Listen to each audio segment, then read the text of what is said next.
I do think we should talk though about what about the people who are unmarried? What is their punishment? So the punishment for them is considerably lighter. The punishment for them is 100 lashes and to be what they call taghrib, to be expelled from their place of living for a year. Some of the scholars said that in terms of expelling someone to a different city, that imprisonment, that's effectively imprisonment, or that is equal to imprisonment.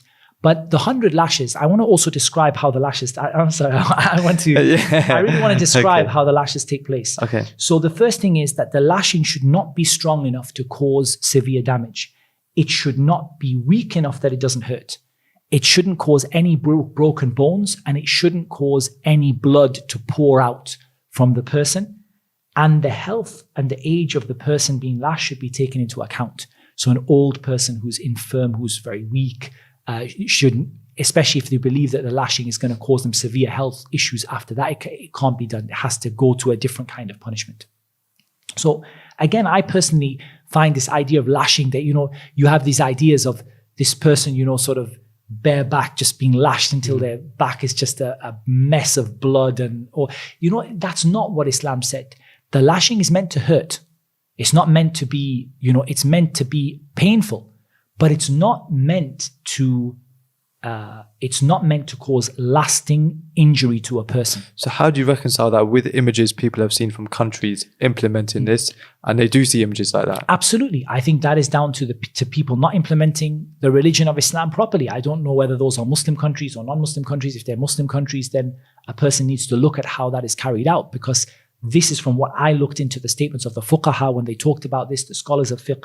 They said that it should be strong enough that it is a deterrent and it does hurt, but it should not be so strong that it causes broken bones and severe bleeding and things like that. It should not be something that causes long-term health problems for the person. And honestly, I'm going to say something and you might be surprised. Go ahead. But honestly, if you offered me the choice between imprisonment in a prison in the West today and lashes, wallahi inni la uqsim billah, I would rather be lashed. Wouldn't it depend on the length of time you're going to be imprisoned? Wallah, to be honest, I can't think of a situation. I mean, okay, if they said just a day. Yeah, you described it earlier as relative comfort. You said, 5 years relative comfort when you're talking about 5 years relative comfort. 5 years in a prison, I would rather be lashed, to be honest. It's painful. It's not a nice thing to happen, but it is a fitting punishment for these kind of things. At the end of the day, this is two people who've had a relationship outside of marriage, but they haven't been married before. They didn't have a halal outlet for it. Right. They fell into a mistake. Yeah. And so 100 lashes is a very fitting, balanced punishment, knowing that when you put people in jail, there's a lot of criminality develops in jail.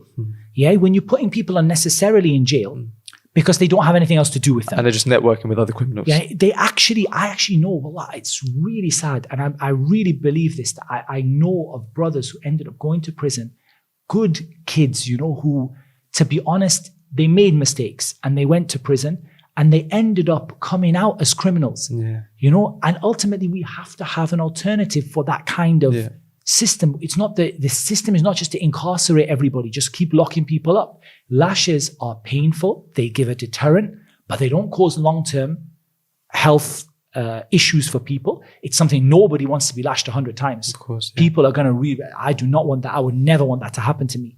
But ultimately, I think that sometimes there are people in prison who say that death would be preferable to me. I mean, there are quotes from inmates who say, I would rather die than be in this place.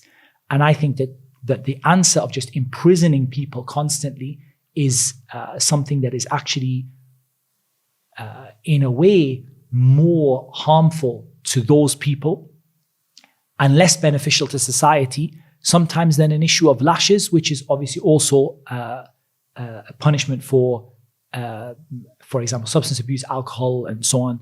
And it can also be used as a ta'zir, as a discretionary punishment, sort of something which is available to the judge to carry out should there be a crime that doesn't reach this level. So I think it's actually something I really don't see what the fuss is about, to be honest, about it, except for when it's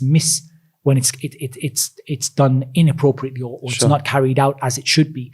it's actually something which the person can move on with their life after having that done, and they can actually go on. But it's a deterrent that makes them think, okay, I have suffered for what I've done. It wasn't nice to have done to me. I don't want to ever do it again. It does stop other people from wanting to do it again, but I don't have to pay £45,000 a year to put this person per person per person in prison. Yeah. Okay.